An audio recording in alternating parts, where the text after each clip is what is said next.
India गठबंधन की जब से नींव पड़ी है उसमें शामिल राजनीतिक पार्टियां जो हैं उनके जो बयान आते हैं उससे गठबंधन की एकजुटता पर सवाल खड़े हो जाते हैं। सामना के संपादकीय में कहा गया है कि कांग्रेस को जो है त्याग की भावना के साथ सामने आना चाहिए। सर, ये जो बयान है आखिर ऐसा क्यों कहा गया? क्योंकि अभी हाल ही में जो बैठकें हुई हैं उसमें सीट बंटवारे को लेकर के भी अभी तक मामला साफ नहीं हो सका है। तो क्या सामना जो है उद्धव ठाकरे शिवसेना जो है कुछ इशारा कर रही है इसी तरफ? देखिए, पहले भी सामना में इस प्रकार की चीजें लोग छापते रहते थे, जिसकी वजह से शिवसेना और भारतीय जनता पार्टी की पूरी युति खत्म हो गई। बिल्कुल उसी तरीके से कांग्रेस और शिवसेना का भी जो रिलेशन है वो सामना के इस प्रकार के अंड संड बयानों की वजह से खराब न हो, इसके लिए कहीं ना कहीं सावधानी बरतनी पड़ेगी शिवसेना के साथियों को। शिवसेना के जो नेतागण हैं उनको इंडिया ब्लॉक की, इंडिया गठबंधन की बैठकों में बुलाया जाता है, उनको सुना जाता है।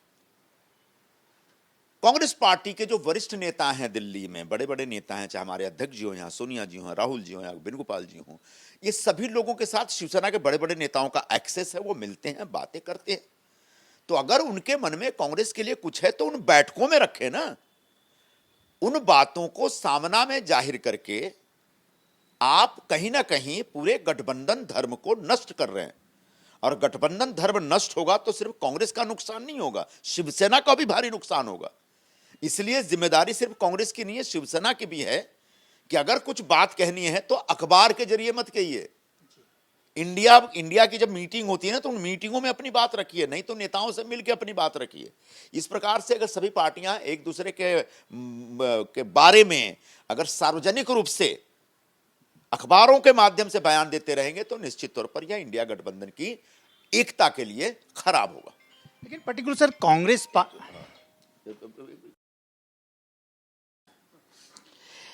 लेकिन सर इंडिया गठबंधन में कई पार्टियां हैं, पर्टिकुलर कांग्रेस के लिए कांग्रेस शब्द का इस्तेमाल करते हुए ऐसा लिखने के पीछे क्या वजह हो सकती है जो है शिवसेना की?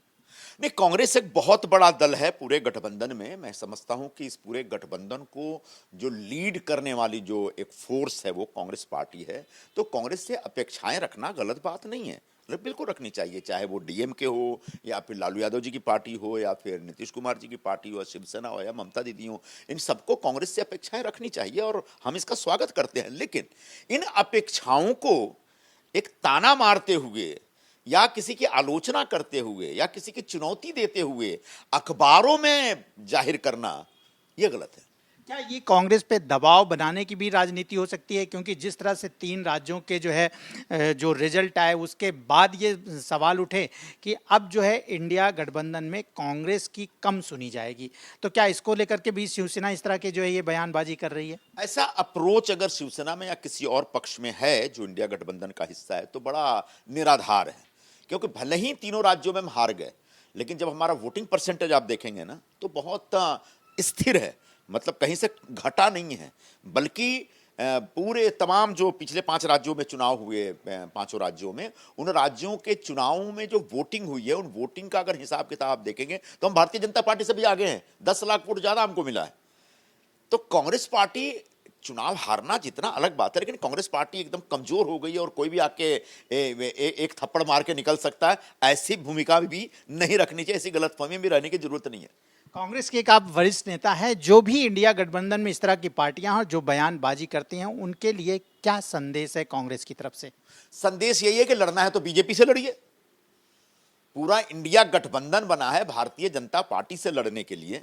कृपया करके इस गठबंधन के मंच का उपयोग आपस में लड़ने के लिए मत करिए।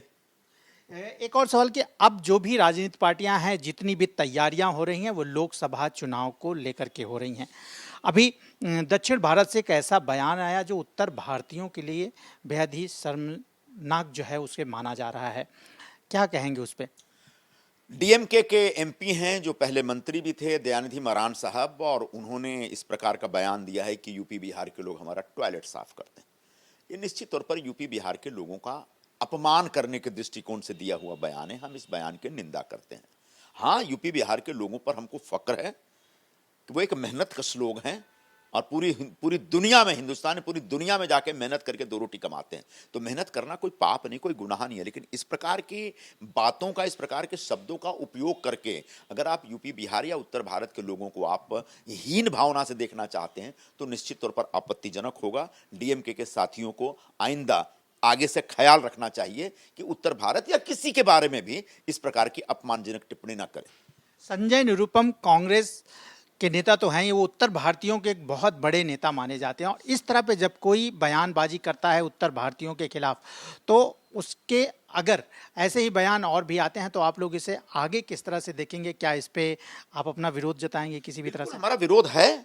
अब विरोध करने के अलग अलग तरीके हैं। जैसे मैं आज आपके सामने विरोध कर रहा हूं, कल को हो सकता है रास्ते पे भी उतरना पड़ जाए। बेहतर होगा, देखिए हम सब अंततः भारतीय हैं, हम भले उत्तर और दक्षिण में बटे हों, लेकिन हमको जोड़ने वाला जो तत्व है, जो भावना है, जो विरासत है, वो भारत की विरासत है, भारत की संस्कृति है। और अगर आप उत्तर भारत का अपमान करते हो, उसमें भारत का अपमान होता है। अगर मैं दक्षिण भारत का अपमान करूंगा तो उसमें भारत का अपमान होगा। इसलिए उत्तर और दक्षिण दोनों तरफ के नेताओं की जिम्मेदारी है कि हम एक दूसरे का सम्मान करें, इसी में भारत का सम्मान बढ़ेगा। लोकसभा चुनाव को लेकर के जो है तमाम जो टीवी चैनल्स हैं और उसके ओपिनियन पोल आने शुरू हो गए हैं राज्यों को लेकर के। महाराष्ट्र को आपको किस तरह से देखते हैं और यहाँ पे क्या स्थिति बनने वाली है लोकसभा चुनाव को लेकर के? महाराष्ट्र एक ऐसा राज्य है इस समय जिसमें कांग्रेस और उसके जो सहयोगी दल होंगे उनके लिए एक कहीं ना कहीं फेवरेबल है। बहुत आसान नहीं है भारतीय जनता पार्टी के लिए अपना पुराना आंकड़ा स्थिर रखना या बचा पाना। पिछली बार वो 23 एक एमपी यहां से लेके गए थे, इस बार 23 एमपी तो हर हाल में उनको नहीं मिलेगा। हाँ, घटते घटते कितना घटेगा यह भी कहना मुश्किल है, लेकिन कांग्रेस के एमपीज बढ़ेंगे और कांग्रेस, शिवसेना और राष्ट्रवादी कांग्रेस तीनों मिलकर के लड़ेंगे, एक दूसरे के साथ सामंजस्य स्थापित करके लड़ेंगे। तो निश्चित तौर पर इन तीनों पार्टियों के सांसदों की संख्या बड़ी संख्या में बढ़ सकती है। तो ये हमारे साथ थे कांग्रेस के वरिष्ठ नेता संजय निरुपम जी, जिन्होंने कहा कि इंडिया गठबंधन की जो पार्टियां हैं उन्हें सोच समझ के बात करनी चाहिए, और अगर वो एक साथ आकर के जो है लड़ती हैं तो ज़रूर वो बीजेपी को कहीं ना कहीं मात देंगी, लेकिन बीच में ऐसे बयान नहीं आने चाहिए और गठबंधन जो है उसमें सुदृढ़ता बनी रहे, वो एक साथ रहे। ऐसे अगर बयान आते हैं तो हम मजबूत होंगे और आगे जीतेंगे। कैमरामैन सचिन के साथ राजेश त्रिपाठी, एबीपी न्यूज़, मुंबई।